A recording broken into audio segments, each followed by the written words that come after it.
Maka komunikasi di era digital tidak bisa ditinggalkan dari bahasa verbal dan nonverbal.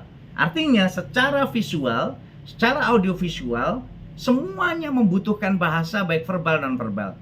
Teman-teman di sosial media, teman-teman langsung komunikasi, dan teman-teman dimanapun dengan teknologi semua bisa tergerak dan menggerakkan.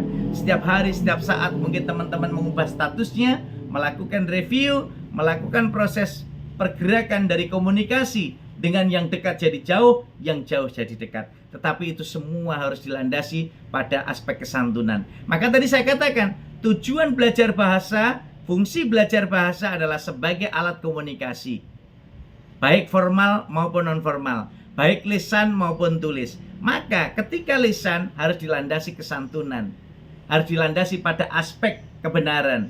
Maka ketika kita berkomunikasi dengan baik dan benar, komunikatif dan sesuai dengan kaidah EYD edisi 5, tentu akan memberikan dampak yang luar biasa.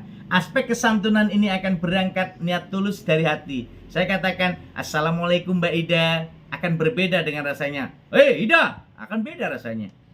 Aspek kesantunan itu berbeda ketika saya katakan pada Mbak Nelly, pagi Mbak Nelly. Dengan pagi Mbak Nelly, saya, Nelly. Beda. Jadi posisi-posisi kesantunan dalam berbahasa akan membuat kita meletakkan fondasi dasar bagaimana berkomunikasi dengan bahasa yang santun. Dan tentu ini akan bisa kita lihat dalam kondisi sekarang ini.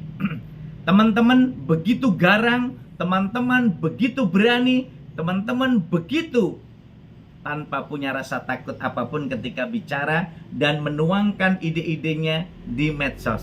Tapi jangan dikira di medsos itu tidak ada tantangan dan ancaman yang akan mengancam kita. Ada undang-undang ITE.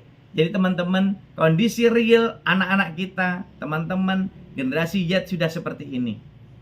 Nah, artinya apa? Kalau kita lihat kondisi seperti ini, teman-teman diajarkan saat ini menjadi dosen, calon dosen saat ini bukan untuk mengajar anak-anak sekarang, tapi dipersiapkan untuk 5 tahun, 10 tahun yang akan datang.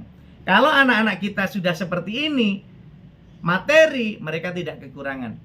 Melalui perpusnas.go.id, melalui digital.id, melalui kemendikbud.go.id, melalui arfusratulisa.id, sampai 7 turunan tidak akan habis materi itu. Bahkan kalau mungkin Bapak Ibu dosen, guru ngajar di kelas, masih lebih baik yang ada di YouTube modelnya. Sehingga apalagi yang akan kita tunjukkan pada mereka? Ya, Mbak Ida mungkin ketika diajar oleh dosennya, dia malah melukis, dilukis dosennya, rambutnya dipanjangkan, terus akhirnya ditutup mulutnya biar tidak bisa bicara, sambil aku sudah tahu semua, aku lebih tahu sebelum Bapak menjelaskan semuanya. Ini karena apa? Perkembangan teknologi. Tapi perlu saya ingatkan, wahai para mahasiswaku, teman-temanku, anak-anakku, muridku semuanya, Mike Tyson sekelas dunia, petinju kelas berat dunia, tapi tetap membutuhkan pelatih. Artinya apa? Teman-teman sebagai mahasiswa, sebagai siswa, sehebat apapun teman-teman butuh teman untuk berdiskusi, butuh mentor, butuh fasilitator untuk mengetahui yang belum kalian ketahui. Oleh karena itu, saya berharap teman-teman mampu menggerakkan sayap-sayap kesemestaan yang nantinya ini akan bisa jangan sampai membelenggu dan mengancam kita dengan undang-undang ITE.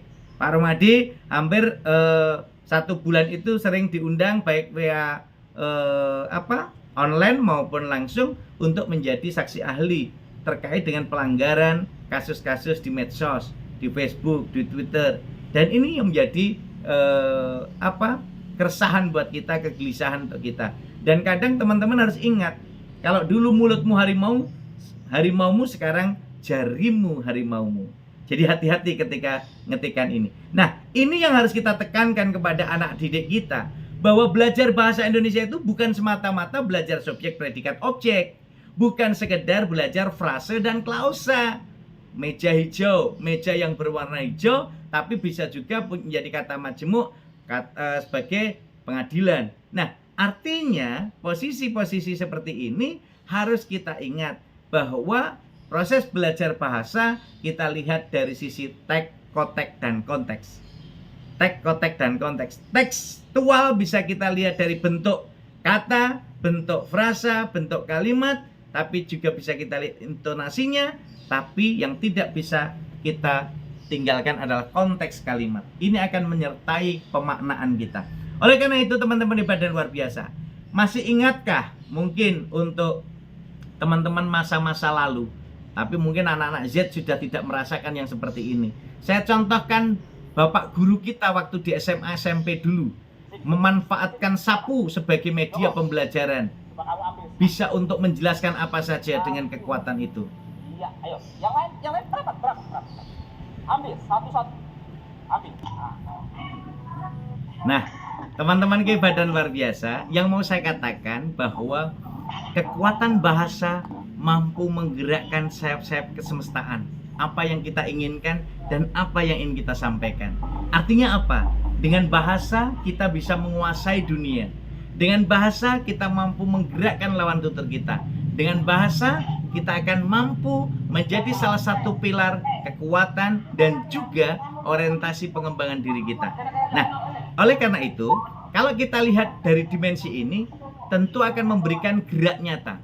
Pembandingnya, ketika dosen kita menjelaskan dengan tindak tutur yang jelas, tindak tutur yang lugas, tindak tutur yang mampu memberikan kontribusi komunikasi dengan siswanya dengan baik. Bukan berarti kalau metode konvensional itu usang.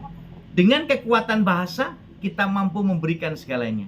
Maka disitulah pemanfaatan teknologi dengan pemanfaatan bahasa yang diikuti dengan tekanan, komitmen, kesungguhan, keluar dari inner beauty, maka akan jadi kekuatan yang maha dahsyat untuk bisa menggerakkan sayap-sayap kita. Saya contohkan, Mbak Eva, bisa dibantu saya? Mbak Eva, coba senyum Mbak Eva. Mbak Eva Wulan, iya senyum. Ini namanya senyum 228. Mbak Eva coba tangan kanannya diangkat ke atas, tangan kanannya. Iya, tangan kirinya sekarang. Iya, tangan kiri diangkat, tangan kiri. Nah, dua-duanya diangkat sekarang. Dua-duanya diangkat. Iya. Sekarang ikuti Pak Romadi. Aku cinta bahasa Indonesia. Aku cinta bahasa Indonesia. Aku cinta bahasa Indonesia. Aku bangga bahasa Indonesia. Aku bangga bahasa Indonesia. Bahasa Indonesia luar biasa dan mendunia. Bahasa Indonesia Luar biasa luar biasa dan mendunia. Tepuk tangan untuk kita semuanya. Luar biasa. Dengan bahasa saya bisa mengendalikan Mbak Eva tanpa sedikit pun Mbak Eva sempat berpikir. Ini dengan kekuatan bahasa. Saya bisa menggerakkan Mbak Eva untuk mengikuti apapun yang saya inginkan. Jadi sebenarnya, teman-temanku, kekuatan bahasa itu memberikan ruang kesemestaan tanpa batas. Dengan bahasa bisa menembus ruang dan waktu. Maka kekuatan bahasa akan mampu memberikan kontribusi nyata dan betul-betul akan memberikan kekuatan yang maha dahsyat dalam kesemestaan. Sehingga kalau dibandingkan dengan teknologi, kita lihat sekarang pembandingnya dengan teknologi yang ini.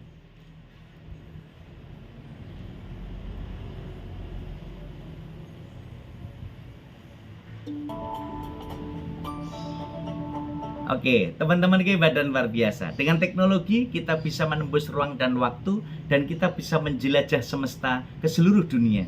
Yang tadinya mungkin saya belum pernah tahu Amerika, saya bisa berselancar melalui jelajah literasi digital. Melalui YouTube saya akan tahu tentang Amerika. Saya bisa tahu tentang Thailand. Saya bisa tahu tentang Arab Saudi. Saya bisa tahu tentang Jeddah. Saya bisa tahu seluruh kota-kota di dunia kita bisa telusuri. Dulu kita belum pernah membayangkan. Mungkin zaman saya SD, kala itu bayangkan Jakarta atau Kalimantan Tengah atau Palangkaraya seperti apa, saya belum bisa membayangkan. Mohon dimaafkan ya, kami di Jawa dulu sebelum kami tahu tentang Kalimantan, bayangan kami Kalimantan itu ya hutan belantara, gitu ya. Tapi setelah saya datang ke Kalimantan, saya visitasi, saya memberi seminar, saya memberikan workshop, wow, ternyata Kalimantan gitu ya. Jadi tidak seperti yang kita bayangkan. Tapi sekarang dengan adanya teknologi, ada YouTube, ada Google, kita bisa jelajah literasi digital. ke seluruh pelosok negeri 38 provinsi, kita bisa punya gambaran nyata, bisa kita lihat. Inilah pentingnya belajar bahasa Indonesia yang harus Bapak Ibu tunjukkan pada anak-anak kita.